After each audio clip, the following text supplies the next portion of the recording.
The Spokane Interstate Fair is known for its food and entertainment, but for many, the biggest draw is the Market Livestock Show. Exhibitors travel from all over the state to put their best animals on display. You'll find top-notch steers, hogs, lambs, and something else you might not expect, rabbits. Learning how many different types and species depends on how deep you want to dive down, no pun intended, but the rabbit hole. Like, you just kind of go down, and there's a lot you can know. Taya Hardenbrook has been the superintendent of the rabbit barn for more than 14 years.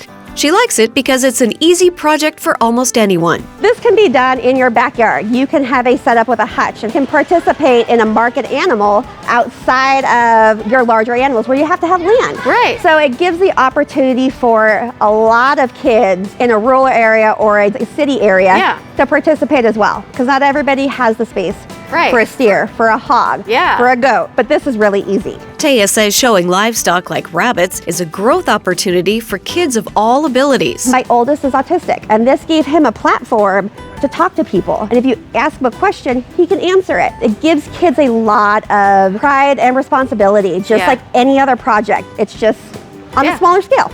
Taya loves working at the fair because she can educate the public, helping them understand that like other livestock, these aren't just pets. Rabbit meat is all white meat, low in fat, low in cholesterol. It's very similar to chicken, but it's actually healthier. We're giving those educations, and it's fun just to watch their amazement, to see the different breeds, to talk to the kids. The kids are proud of their project. They love what they do. That's why they're here. Thanks to Washington's vast 4-H extension network, getting started might only be a phone call away. When I direct people with these kind of situations or rabbits, they want to start with it, I always turn them to their county 4-H department because they have the information to give. Getting them plugged in with the right people is crucial to giving them success.